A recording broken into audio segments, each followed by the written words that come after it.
নমস্কার, সোমালিয়াস ক্রিয়েশনে আপনাদের সবাইকে স্বাগত জানাই। সকালে রোজকার ব্যস্ততম দিনে হাতে যদি সময় কম থাকে তাহলে একবার এইভাবে ডিমের ঝোল রান্না করে দেখুন। খুবই কম সময়ে কিন্তু এই ডিমের ঝোল রান্না হয়ে যাবে এবং স্বাদেও কিন্তু দুর্দান্ত হবে। আসুন খুব সহজে ডিমের ঝোল কিভাবে রান্না করা যাবে সেই রেসিপিটি আমি আপনাদের সাথে শেয়ার করছি।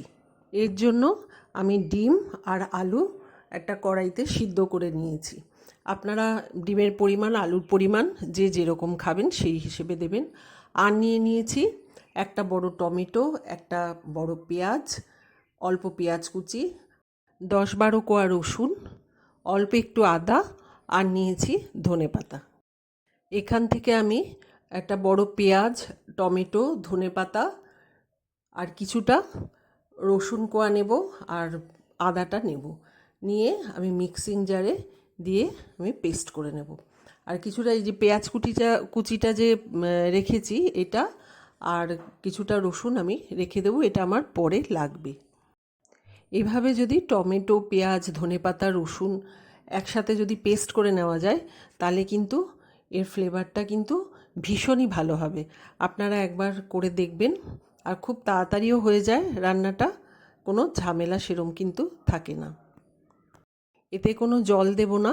আর পেঁয়াজটাকে আমি 4টে টুকরো করে দিয়ে দিলাম।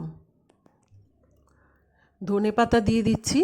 ধনেপাতার পরিমাণটা কিন্তু আপনারা বাড়িয়েও দিতে পারেন।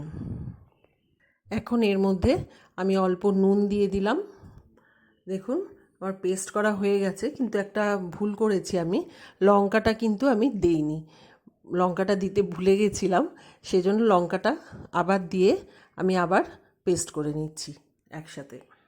এবার কড়াইতে 2 টেবিল চামচ সর্ষের তেল দিয়ে, তেলটা গরম হলে তার মধ্যে আমি সামান্য একটু হলুদ গুঁড়ো দিয়ে দিলাম। হলুদ গুঁড়ো দিয়ে দিলাম কারণ এখন ডিমটা আমি সিদ্ধ করা ডিমটা ভাজবো, দেখবেন রঙটা কিন্তু ভীষণই ভালো আসবে। ডিমটা দিয়ে আমি নাড়াচাড়া করে নিচ্ছি তেলের মধ্যে। এটা একটু ভাজা ভাজা করব। ডিমের ঝোল কিন্তু সবাই খেতে ভালোবাসে, বাচ্চা থেকে বড় সবারই কিন্তু ভীষণ পছন্দের। আর এইভাবে যদি রান্না করেন তাহলে কিন্তু খুবই খুশি হয়ে খাবে সবাই। ডিমটা ভাজা হয়ে গেছে, এবার আমি তুলে রেখে দিলাম। এবার ওই তেলের মধ্যেই, আর কিন্তু আমি তেল দিইনি, ওই তেলের মধ্যেই আমি দিয়ে দিলাম ওই যেই রসুনটা আমি রেখে দিয়েছিলাম কিছুটা সরিয়ে, সেই রসুনটা একটু থেতো করে দিয়ে দিলাম, আর ওই পেঁয়াজ কুচিটা দিয়ে দিলাম। এটা সামান্য একটু নাড়াচাড়া করে নিচ্ছি। নাড়াচাড়া করে নিয়ে এবার যেই পেস্টটা আমি তৈরি করে রেখেছিলাম সেই পেস্টটা দিয়ে দেব। ধনেপাতা, পেঁয়াজ, টমেটো, রসুন, আদা, ওই পেস্টটা আমি এর মধ্যে দিয়ে দিচ্ছি। ধনেপাতা দেওয়া আছে বলে কিন্তু এই রঙটা কিন্তু দেখুন সুন্দর একটা সবুজে ভাব এসছে। খুব ভালো করে আমি কষিয়ে নিচ্ছি সমস্ত কিছুর সাথে। এবার আমি এর মধ্যে গুঁড়ো মশলা দেব। প্রথমে দিয়ে দেব হলুদ গুঁড়ো, তারপর দিয়ে দিচ্ছি জিরে গুঁড়ো, আর দিয়ে দিচ্ছি ধনে গুঁড়ো আর কাশ্মীরি লাল লঙ্কার গুঁড়ো।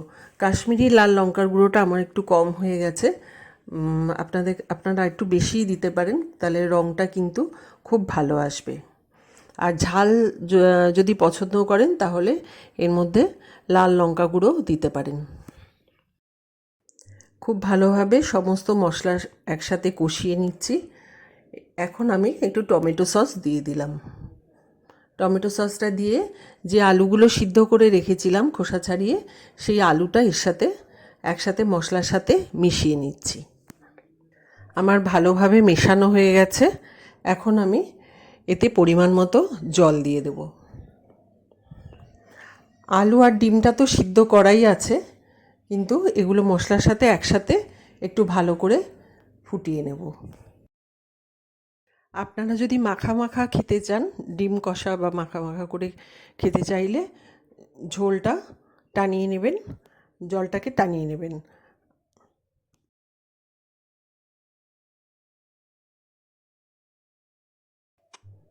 আমি আবারও একটু নুন দিয়ে দিলাম, একটু চেখে দেখেছিলাম নুনটা কম হয়েছে।